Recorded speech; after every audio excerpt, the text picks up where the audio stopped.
The emergency transmission crackled through the council chambers with unmistakable desperation.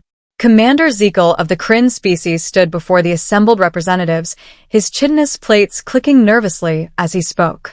The infestation has reached critical levels on Trading Station Kepler 7, he announced, his translator rendering the clicks and whistles into galactic standard. The Scry have breached 17 more sectors. We've lost access to the main food storage, 3 residential zones, and now they're approaching life support. Anna Chun leaned back in her observer's seat, watching the alien delegates argue amongst themselves.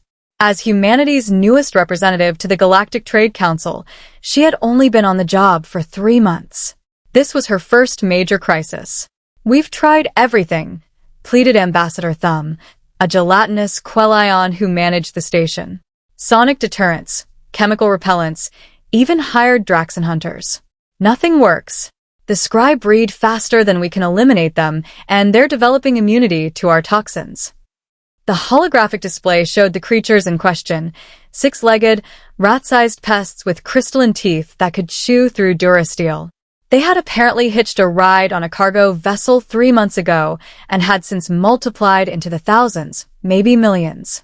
"I propose we evacuate and decompress the entire station," suggested the Ven representative, his tentacles writhing with obvious disgust.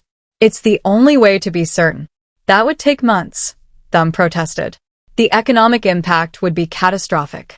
Kepler 7 handles 40% of this sector's trade. We need another solution." Anna raised her hand. The chamber fell silent. Most species still viewed humans with curiosity. Newcomers to the galactic stage who had only achieved FTL travel 2 decades ago. "Yes, Representative Chun?" Zekel's multifaceted eyes focused on her. "I think I have a solution," Anna said, standing.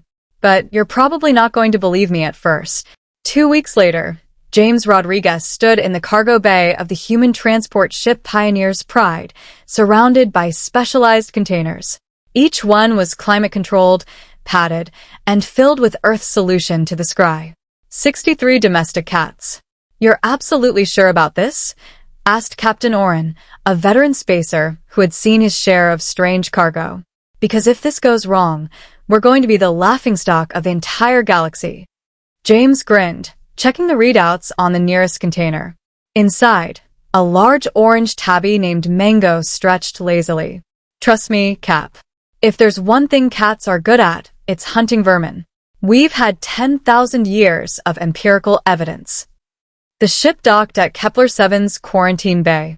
The welcoming committee consisted of Commander Zekel, Ambassador Thumb, and a dozen nervous security personnel in full environmental suits. "These are your weapons." Zekel chittered skeptically as James began opening the containers. "They appear to be small, fur-covered mammals." "Apex predators," James corrected as Mango emerged and immediately began sniffing the air. His pupils dilated. "Watch." A Scry made the fatal mistake of scurrying across the bay floor.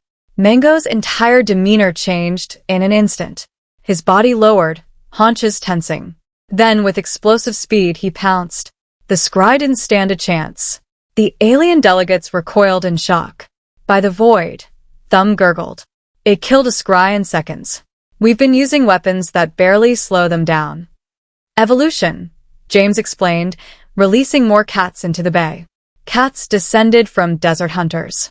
They're ambush predators with incredible reflexes, night vision, and acute hearing. They can detect prey by sound and vibration alone. Plus, unlike your Draxon hunters, cats think hunting is fun. A sleek black cat named Shadow had already cornered 2 more Scry near the ventilation shaft. A calico called Patches was methodically clearing the rafters. The security team watched in amazement as Earth's pets transformed into efficient killing machines. Anna arrived with the full deployment plan. "We've brought trained barn cats, ferals, and even some pampered house cats who think this is the best vacation ever. We'll deploy them in teams across all infested sectors. Each cat has a tracking chip and health monitor." "But who will control them?" asked a skeptical cleric. James laughed. "Nobody controls cats.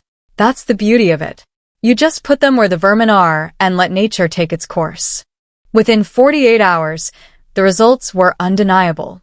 Sightings dropped by 70% in the deployed sectors.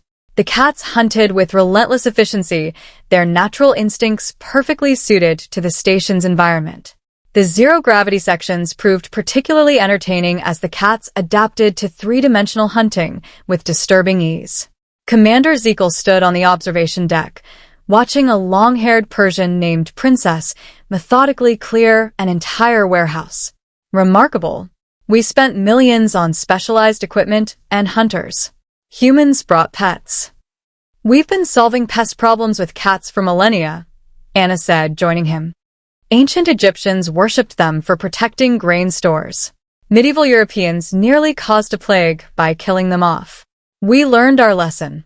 And the cats require no payment, no complex contracts, just food, water, and occasional affection. Some of them are very particular about being petted, though. Princess there only accepts scratches behind her left ear, never the right. By the end of the month, Kepler 7 was declared scry-free. The cats, now celebrities across the station, had settled into a comfortable routine of napping, hunting the occasional straggler, and accepting tribute from grateful alien traders.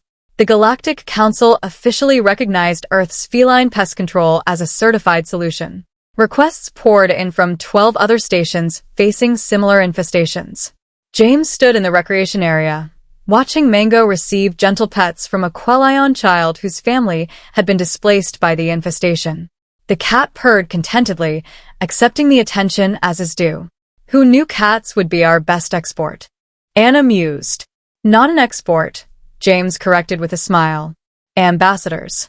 Very furry, very deadly ambassadors. Mango's ear twitched. Somewhere in the ventilation system, a scry had made a fatal error. The big orange cat's eyes snapped open, locked onto his target, and he was off.